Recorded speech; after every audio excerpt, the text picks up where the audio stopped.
O que realmente é viver o propósito de vida? Como lidar com aquelas situações desafiantes? Mudanças, superação, quais os mestres que te inspiram? Essas e outras questões serão respondidas por Paula Abreu, criadora do programa Escolha Sua Vida.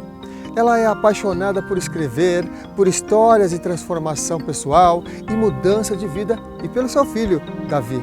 Quando não está escrevendo, ela está correndo, tocando piano, fazendo pipoca ou viajando pelo mundo com a mala de mão. E hoje, aqui no programa Consciência Próspera, compartilhará um pouco da sua sabedoria. Acompanhe!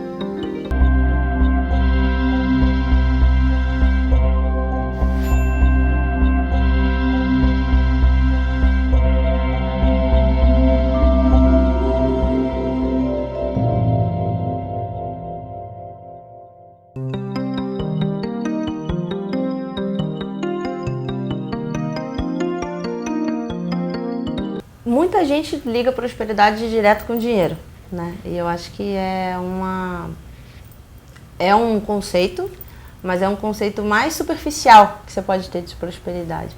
E na verdade, prosperidade é você ter abundância de tudo de bom, não só dinheiro. Dinheiro é uma energia, mas existem outras energias que também são importantes pra gente, né? Então, pra mim, ser próspera é ter uma abundância de amor, de saúde, de alegria, de paz interior, de dinheiro também.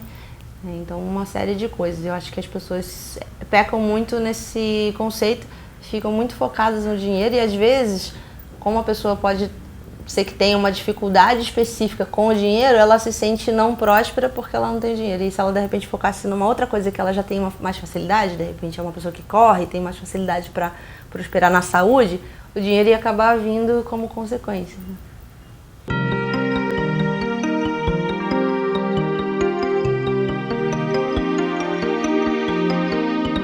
No meu livro eu falo que o seu propósito de vida é ser você, né? Eu não sei como é que é o conceito aí que todo mundo acredita, cada um, né, acaba criando o seu próprio conceito de propósito. O meu hoje é esse, né? O meu propósito de vida é ser eu.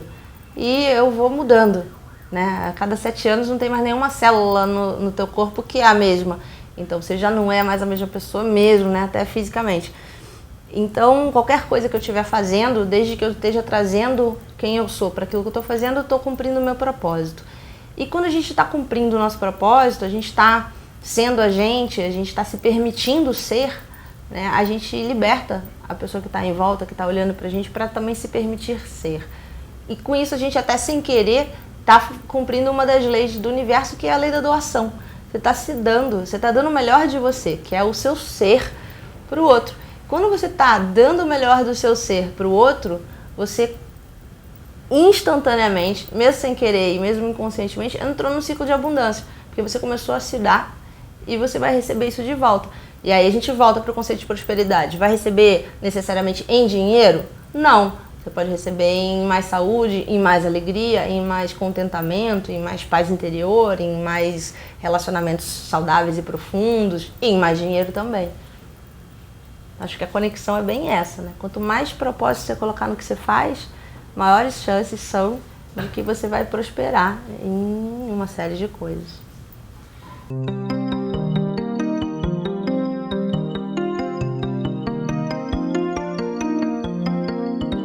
Eu não acredito em fracasso. O fracasso é, na verdade, um resultado. A gente toma uma ação, a gente tem uma reação do mundo, né? Ou das pessoas que estão em volta da gente, ou do ambiente, das circunstâncias, né? E isso é um resultado que pode não ser exatamente o que a gente esperava, e aí a gente costumeiramente entende como um fracasso. Mas o resultado nada mais é do que um sinal de onde você pode aperfeiçoar as suas próximas ações, para você aí chegar no resultado que você deseja, né? O Jack Canfield tem uma regra que eu gosto muito e eu ensino para os meus coaches, que é o SW, SW, SW, SW. Some will, some won't, so what? Something's waiting. Então, se você for bater em muitas portas ou pedir, né, perguntar, pedir o que você quer, algumas vezes você vai ter um sim, mas às vezes você vai ter um não, e daí alguma coisa está te esperando em algum lugar. Então, o sucesso, e aí quando eu falo sucesso, para cada pessoa vai ser uma coisa muito diferente, ele tá te esperando no final de uma jornada. Muitas pessoas desistem no meio dessa jornada, ou até logo no começo, né? Então, something's waiting para mim significa isso. O sim tá lá em algum lugar. Só que qual vai ser a sua estamina e a sua persistência, a sua paciência para enfrentar todos os nãos que você tem que enfrentar até você chegar no sim? Porque ele vai acontecer, mas muitas pessoas vão desistir antes. É aquela coisa de que você só vai saber onde está o sim depois que você bater em muitas portas e abrir e encontrar o não. Mas você vai e abre a próxima, e abre a próxima. E muita gente entende que você abrir uma porta e encontrar um não é um fracasso. Eu entendo que você abrir uma porta e encontrar um não é você descobrir que naquela porta não está o sim. E aí você tem que ir para uma outra porta. E você já descobriu como é que você abriu essa porta, como é que você se preparou para isso. Não deu certo, então como é que você pode se preparar diferente, como é que você pode abrir essa porta de um jeito diferente, buscando um resultado diferente.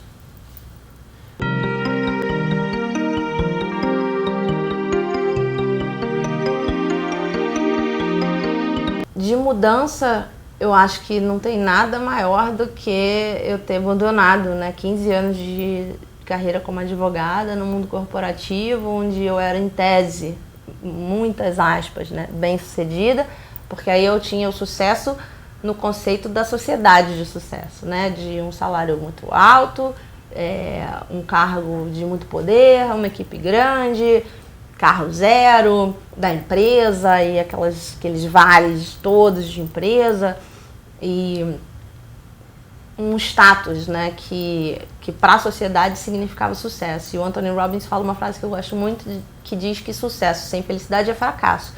Então eu tinha um sucesso que não era o meu, porque se eu tinha tudo aquilo e eu não estava feliz, eu não estava sendo bem sucedida para mim, né? E a gente é a única pessoa que importa quando a gente quer saber se a gente está tendo sucesso ou não. Então, ter a coragem de abandonar o que todo mundo entendia como sucesso, ter que ouvir de todo mundo que eu estava louca, ter que enfrentar a dúvida de todo mundo se aquilo ia dar certo. E as pessoas falam, daqui a um ano você vai estar batendo na minha porta pedindo emprego. Eu acho que foi uma das maiores mudanças que eu passei na minha vida. E superação, eu acho que tem 2 momentos na minha vida que foram momentos de grande superação. Primeiro, quando eu adotei meu filho, que eu estava esperando, eu me habilitei para adotar 2 crianças de até 7 anos e eu conversava com o fórum sempre em idades até maiores do que 7, talvez 10, 12 anos, e eu posso engravidar, então o fórum sabia disso, não tinha a menor esperança e nem expectativa da minha parte que viesse um bebê. E eu tinha sido habilitada, e no que eu fui habilitada, a equipe técnica me deu uma previsão de 2 anos e meio, que eu achei muito longa na época, como o meu perfil era muito aberto, com alianças com irmãos, com doenças de qualquer raça, qualquer sexo, uma idade bem flexível. Eu falei, bom, se ainda assim vai demorar 2 anos e meio, eu vou parar de tomar pílula, vou engravidar antes, depois eu adoto. A ordem dos fatores não altera o produto. E 15 dias depois, eu recebi uma ligação do fórum, da assistente social, e falando que tinha uma criança de menos de 1 mês, se eu queria conhecer. E aí, cortando a história, encurtando ela muito, 3 horas depois eu tinha um filho de 20 dias. Então aquilo que as mulheres normalmente levam 9 meses para se preparar, para comprar um monte de coisa, para ler livro, para aprender o que fazer e tudo mais, eu tive que, em 3 horas, resolver. E eu cheguei em casa com uma criança com a roupa do corpo, não tinha nenhum pacote de fralda, uma mamadeira, nada. Então ali foi um momento, acho que, de coragem e de superação, porque eu não imaginava que eu fosse ser capaz de virar mãe, literalmente, não é nem da noite para o dia, do dia para a tarde, né? E um outro momento de superação que eu também gosto muito de falar para os meus clientes sempre, foi o momento em que eu resolvi aprender a correr. Que eu comecei numa corrida de rua, que a minha empresa formou uma equipe e tal, rola aquela pressão do grupo, né, para você participar. Eu nunca tinha corrido, e corri 2 minutos e comecei a passar muito mal. Comecei a andar, porque eu estava passando mal, né, 2 minutos depois, então eu conseguia correr 2 minutos. E logo em seguida eu tive que sentar na sarjeta e vomitei. E aí eu fiz o resto da corrida toda andando, foram uns 50 e poucos minutos. E no finalzinho passou um rapaz com síndrome de Down por mim, correndo. E eu andando. E eu falei, poxa, cara, não é possível. Eu não posso ser tão ruim, eu vou ser a pior de todas, eu vou ser a última pessoa a chegar. Então eu falei, não, eu vou dar mais um gásinho agora nesse final, vou correr mais os 2 minutos que eu consigo. Daí corri a reta final mesmo, sei lá, talvez uns 200 metros, 300 metros, só para não ser a última a chegar. E aí vomitei de novo no final. E eu podia ter ali falado, cara, correr não é pra mim, eu não vou conseguir, né, não tenho condições físicas e tal. E eu não. Eu comecei e falei, cara, agora eu vou conseguir fazer esse negócio. Eu vou me superar. Né? Se é um desafio, ele tá aí para ser superado. E aí eu comecei a treinar todos os dias na pista Cláudio Coutinho, lá no Rio, que fica ali na Urca, no Morro do Pão de Açúcar. É um lugar muito bonito, então me inspirava. E o meu compromisso era só comparecer. Eu não tinha um compromisso comigo, nenhuma expectativa de que eu ia conseguir correr 5 minutos, 10 minutos, meia hora. Era só eu estar lá. E hoje em dia eu corro 1h30, 2 horas sem o menor problema. E eu conseguia correr 2 minutos. Então acho que, pra mim hoje, no meu banco de memórias, assim, né, de superação, é uma coisa que eu busco sempre quando eu tô numa situação de desafio agora. Falo, pô, você conseguiu aprender uma coisa do zero, que você era muito ruim, talvez a pior de 4, 5 mil pessoas dentro daquela corrida, e deu certo. Um dia atrás do outro, 1 minuto conquistado atrás do outro, e hoje em dia eu tô super bem com a minha corrida. Então eu acho que a gente sempre tem que tentar lembrar desses momentos de superação e ter eles num lugar bem cuidado da memória, para quando a gente está num desafio agora, a gente poder puxar. Ó, pô, não, eu consigo, eu já atravessei um deserto. E de fato, né, eu não citei como momento de superação, mas também já atravessei o deserto do Saara, no meio, chove 5 dias por ano no deserto. Quando eu estava lá, choveu. Fazendo sensação térmica de menos 5 graus, toda molhada, assim, uma das piores situações fisicamente da minha vida, de superação mesmo física. E eu penso, qualquer coisa que eu vou fazer, se eu tenho que fazer uma ligação difícil para ter uma conversa complicada com alguém, eu falo, cara, você já atravessou o deserto Saara, menos 5 graus, não sei o que, tudo molhado. Você já aprendeu a correr do zero. Então, eu acho que todo mundo tem que ter uma lista, sabe, de 10 coisas, pelo menos, 10 momentos da sua vida em que você se superou, para você puxar essas memórias na hora que as coisas parecem que estão dando errado ou que estão muito difíceis. Porque normalmente, se você não fizer isso ativamente, o que vai acontecer é que seu cérebro tem a tendência de buscar os momentos em que deu tudo errado. E aí a tendência é que vai dar tudo errado de novo, porque você não se vê como capaz de superar, né, e não se vê com recurso suficiente para superar o que você está vendo agora no presente.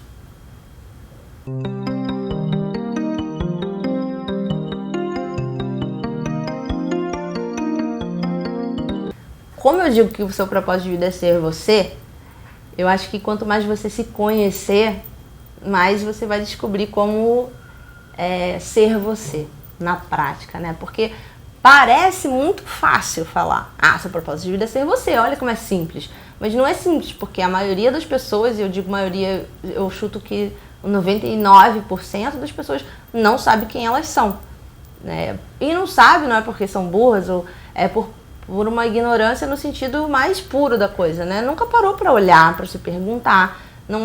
A gente não tem a aula de autoconhecimento na escola, a gente não tem aula de autoconhecimento nem na faculdade, salvo raras exceções de cursos muito especiais. E a gente é ignorante nisso, né? Então, a partir do momento em que você começa a olhar para si, começa a se descobrir, a se conhecer, descobrir quais são os seus valores, o que é importante para você, o que é o seu conceito de sucesso, né? Se você tem tudo que todo mundo sempre quis e você não está se sentindo feliz, isso não é sucesso para você. O que é o seu conceito de felicidade? Eu tenho clientes que o conceito de felicidade deles é ser milionário, nunca mais se preocupar com dinheiro e tal. E outros que o sonho de sucesso é viver de galocha e de chinelo. Então, eu tenho uma cliente que, para ela, o dia que ela vai saber que ela está muito bem sucedida é quando ela não precisar mais usar nenhum outro tipo de sapato a não ser galocha e chinelo. E olha como é bom ela saber disso, porque se alguém oferecer para ela uma posição de diretora financeira numa mega empresa, ela sabe que não é para ela. E quantas outras pessoas se enganariam falando, nossa, mas isso aí é o que todo mundo quer, eu vou pegar essa posição. Então você se conhecer vai te levando na direção do seu propósito. E para você se conhecer, descobrir quais são as suas paixões, né? Quem é você, eu acho que é muito legal você observar onde que você sempre está. Quais são as revistas que você gosta de ler, quais são os programas que você gosta de assistir, que tipo de pessoa você gosta de estar junto, que te inspira, que tipo de livro você lê, que tipo de livro tem na sua casa, ou se você, se alguém te encontrar e te dar um flagra dentro de uma Saraiva Megastore, em que prateleira que você vai estar olhando sempre? Por mais que você não compre, mas aquela que você fica olhando, às vezes você nem se permite comprar porque você acha que é ridículo, não tem nada a ver com o seu trabalho, vai ser perda de tempo ler aquilo, mas o que faz seu olho brilhar? Isso é um caminho, que é olhar para o agora. Olhar para o ontem também é bom. Você vê assim, o que você gostava de brincar quando você era criança, o que você queria ser quando você era criança. E isso não necessariamente vai ser, eu gostava de brincar de professora, então vou ser professora. Eu queria fazer medicina, então hoje eu tenho que ser médico. Não, às vezes por trás está alguma outra coisa. Quem gostava de brincar de professora, qualquer coisa que envolva aprendizagem, ou ensinar, ou cuidar do conhecimento, vai estar ligado. A infância traz muita metáfora, então tem muita gente que vai olhando muito de uma maneira objetiva. Então é isso, então agora vai ser isso também, 30 anos depois, 40 anos depois. Não é. Aquilo lá da infância, muitas vezes, na maioria das vezes, é só uma metáfora. Muitas vezes eu queria ser bombeira. Eu não penso hoje em ser bombeira, mas eu gosto de apagar incêndio, metaforicamente. Gosto de chegar na vida da pessoa naquele momento de mega crise e ser a bombeira que vai lá. Calma, vai ficar tudo bem. Bota aquele cobertor em volta da pessoa, dá aquele abraço. Eu me sinto muito isso hoje em dia. E eu acho que eu faço isso hoje em dia, mas eu não sou bombeira. Outra coisa que eu gostava de brincar muito era de apresentadora. Então, eu fiz meu evento ao vivo esse fim de semana agora e eu me senti exatamente como eu me sentia naquela época. Eu falei, cara, eu nunca podia imaginar, com 7 anos de idade, apresentando programa fictício com vidro de shampoo no banho, que eu ia estar pulando no palco com 260 pessoas, de verdade, na vida real. Mas acabou acontecendo, né? E naquela época eu talvez imaginasse um outro tipo de... apresentando um programa e tal. E não um evento ao vivo, com palestras de desenvolvimento pessoal. Então, você vai juntando essas metáforas, né? Até você se construir. E é uma construção que não acaba, não precisa ter um fim. Né? Porque à medida que o tempo vai passando, né? A cada 7 anos você troca todas as suas células de novo e novas paixões vão surgir. Você conhece novas pessoas, você viaja, conhece novos lugares, novas culturas. Lê um livro que muda a sua vida e tudo pode mudar e tudo bem.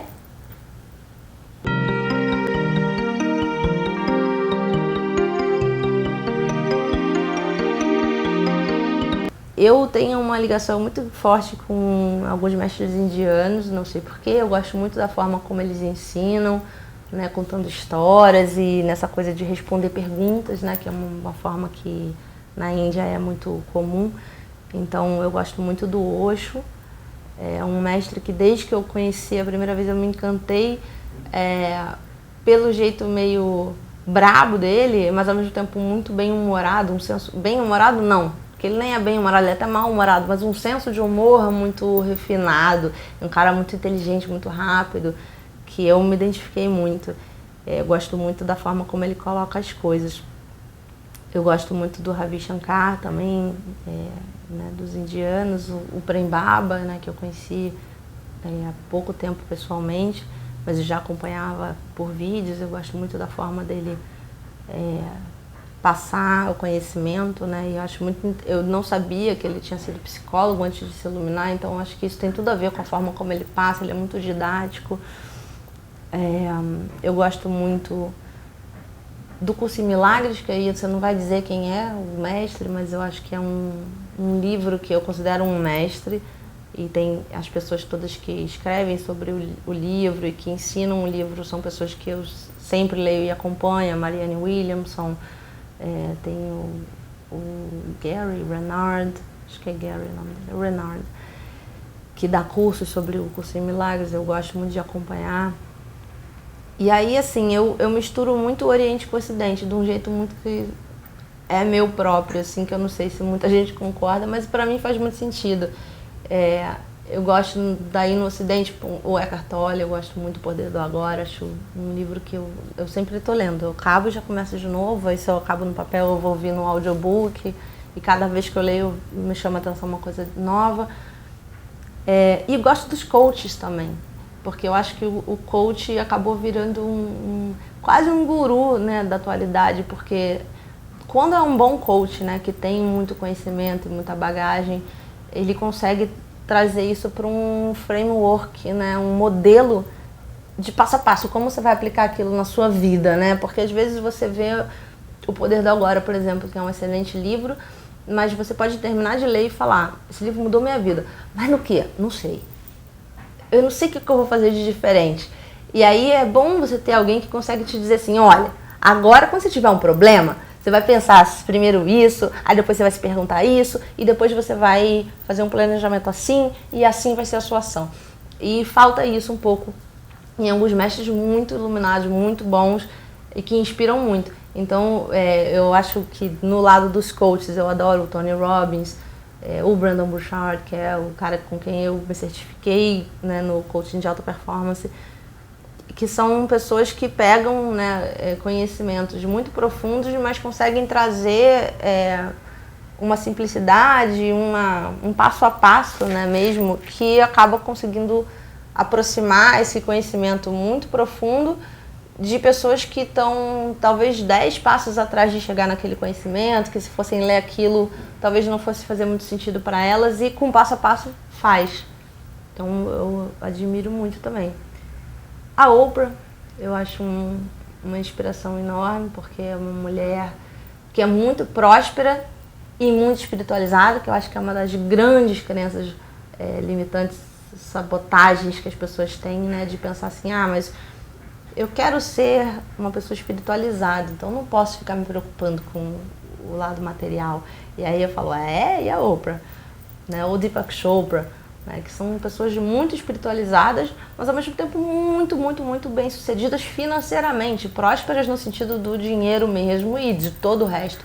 Então é bom ter esses exemplos assim para você ver que não, cara, peraí, calma, você pode ter os dois mundos sim ao mesmo tempo. E aliás, faz todo sentido que você tenha, né, um grande mestre que morrer na total pobreza, faltou alguma coisa para ele, né, nesse aprendizado. Ele negou uma parte da abundância e então eu já desconfio.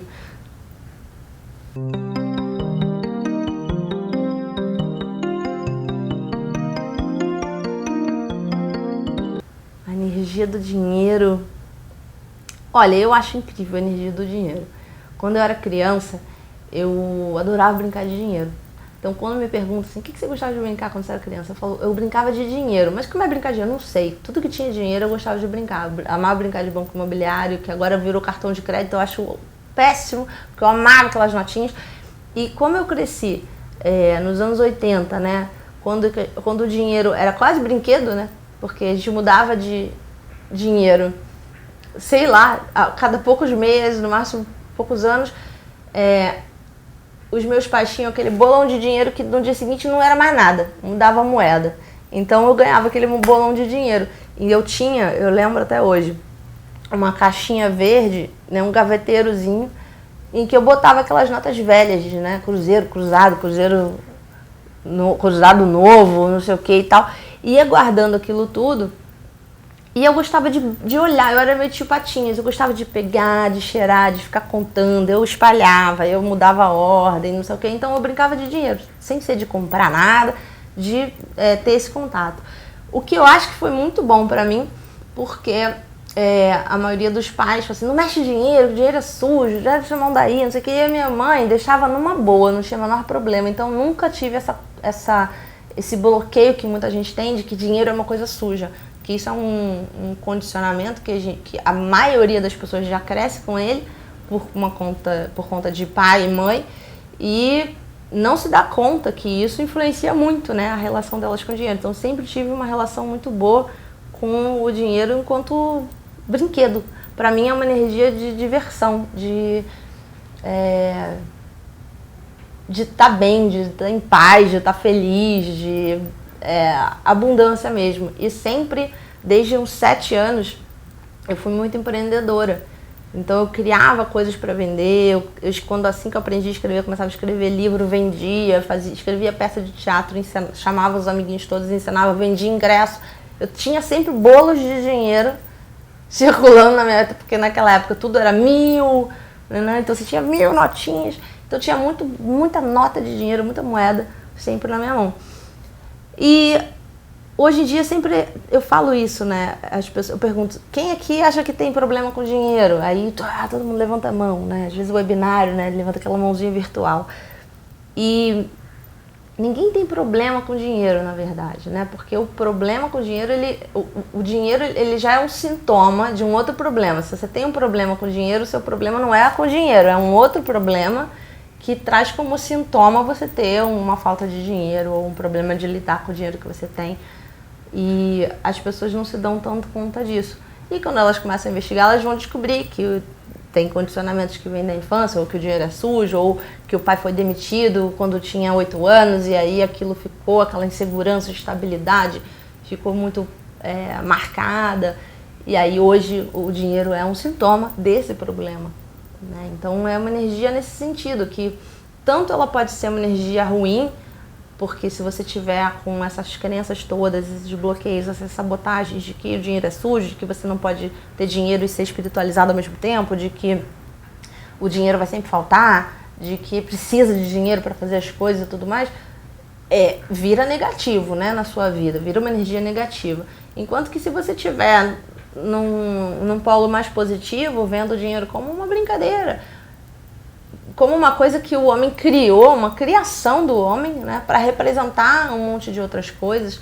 E quais são essas coisas que ele representa? Se você representa coisas boas com dinheiro, né, sua segurança, sua liberdade, seu lazer, o que for, sua generosidade, aí é uma energia boa, né? E muita gente tem medo, por exemplo, de enriquecer e virar uma pessoa do mal, porque tem aquela visão de que rico é mal.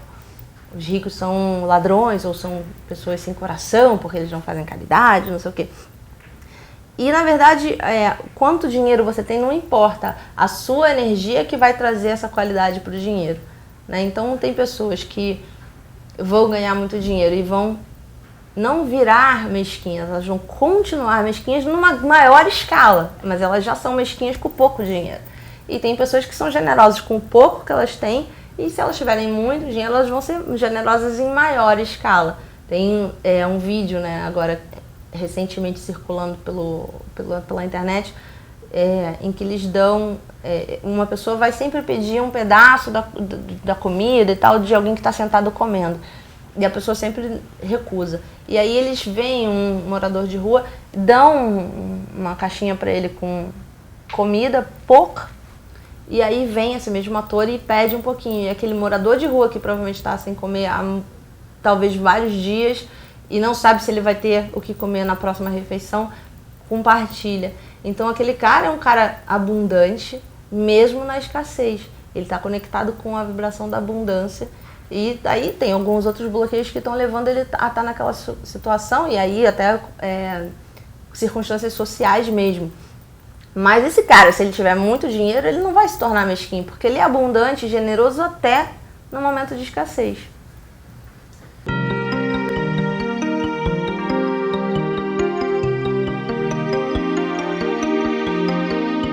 Primeiro investigar, né? Acho que pegar um papel, caneta e, por exemplo, com relação a dinheiro, né?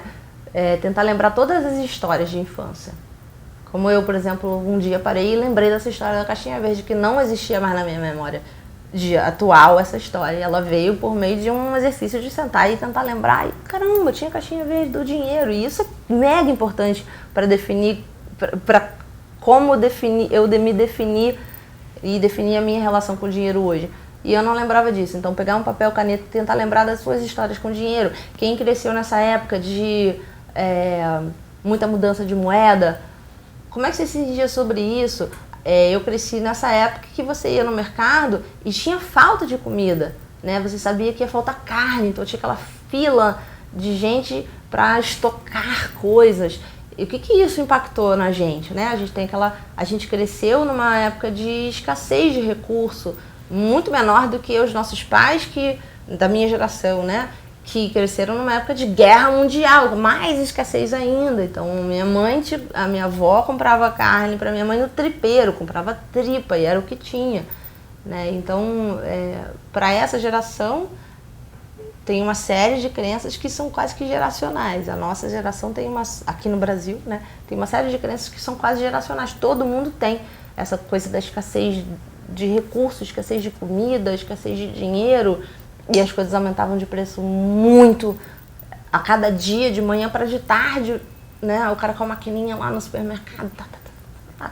Então, tenta lembrar, né? Às vezes é um pai que foi demitido, uma mãe que foi demitida, ou um pai que morreu e de repente tinha muita grana na família, aquele pai rico morreu e a família ficou sem dinheiro. O que foi que aconteceu na infância? Essa investigação, trazer para a consciência, né, esses sabotadores. Isso já é muito empoderador e cura muito, só de você trazer para a consciência.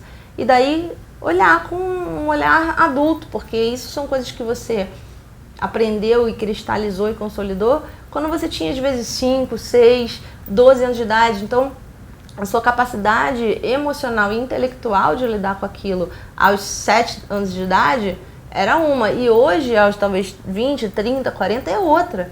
Então, olha de novo para essa circunstância, ou esse acontecimento, ou essa frase, e ressignifica, né? Acho que até antes de você chegar numa crença positiva, é ressignificar até a crença limitante, né? Começar a entender de onde ela veio, por que você consolidou e cristalizou aquilo da maneira como você cristalizou, porque você não tinha a maturidade emocional e intelectual na época para poder entender que aquilo era passageiro, né? Ou que tudo bem, não aumentar o preço de manhã para de tarde.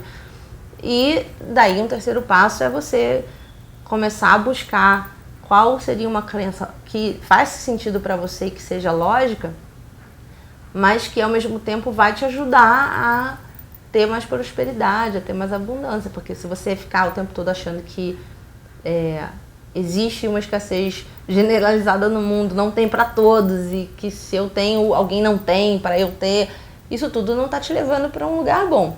Então, o que seria uma crença positiva que você poderia acreditar, que ela faz sentido para você, que ela é lógica para você e que pode te levar para o teu objetivo financeiro? E aí não precisa ser assim, tudo é maravilhoso, abundante, isso aqui, porque talvez isso seja muito para você e você não consiga acreditar nesse momento. O que você consegue acreditar nesse momento? Pensar nela.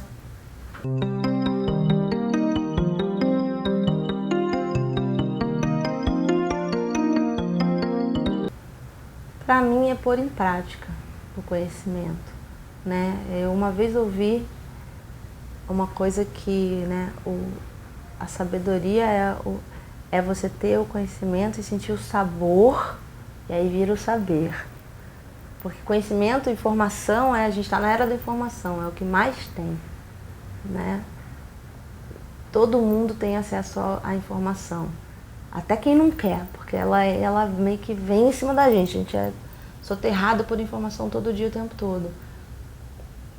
Você coloca ela um pouco em prática, vai virando, né, por repetição, um pouco de conhecimento. Mas você conseguir sentir o sabor dela, mesmo experienciar aquilo na sua vida para virar o saber, acho que é o que gera a sabedoria.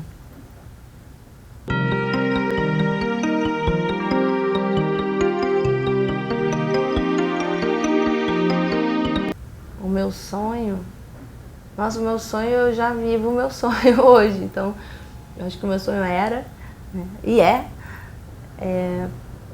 poder ser livre, ser eu o tempo todo, sem ter que, né, usar máscara, fingir que eu sou alguma coisa diferente, para com isso poder ajudar outras pessoas, né, ou nem ajudar, inspirar outras pessoas a também se permitirem serem elas mesmas. E cada pessoa que se liberta vai libertando mais um monte, né? Isso acaba tendo um efeito cascata que eu nunca nem vou saber, né, o tamanho disso, e nem a próxima pessoa depois de mim.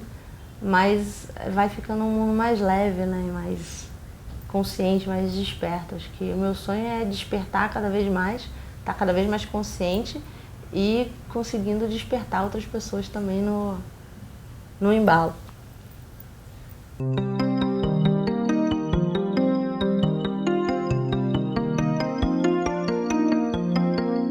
É tudo, né?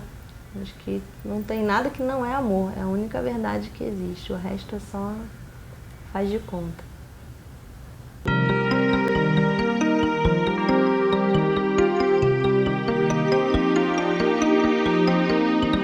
A abundância, as pessoas têm muito... É um tabu, né? A prosperidade, a abundância, o dinheiro, porque justamente o dinheiro não é o que ele é o que a gente pensa que ele é. Ele representa um monte de outras coisas que estão por trás. E a abundância acaba sendo a mesma coisa, né? A gente fala em abundância e a pessoa está pensando no inconsciente dela, né? Não está pensando, mas ela está sentindo histórias antigas, né? De talvez falta de abundância. E é tão importante a gente se permitir a abundância e entender como é bom e permitir ao outro também e começar a prestar atenção se quando a gente vê abundância no outro a gente sente inveja, uma pontinha de inveja, o que isso quer dizer, né? E se investigar mais e se conhecer cada vez mais. Então, eu acho que a minha mensagem final é: se conheça cada vez mais para você conseguir, de fato, cumprir a sua missão aqui, que não é nada além de ser você. Como você vai fazer isso, qual o trabalho, né, que vai te facilitar fazer isso. Não tem problema se você não souber agora, mas vai se descobrindo cada vez mais e se permita fazer isso num processo de abundância para você mesmo e para o outro, no que você tiver compartilhando o que você tem de bom, no que você for se descobrindo com o outro, você gera abundância para você e você gera abundância pro todo, né, que é o mais importante. E contato, né, para quem quiser saber mais do meu trabalho, o site é escolhasuavida.com.br, tem o livro Escolha Sua Vida também, e eu tenho um outro site que é um curso, na verdade, que também tem o e-book e o curso para quem está buscando saber ainda qual é a sua paixão, qual é o trabalho que nasceu para fazer, que chama paixãomododeusar.com.br.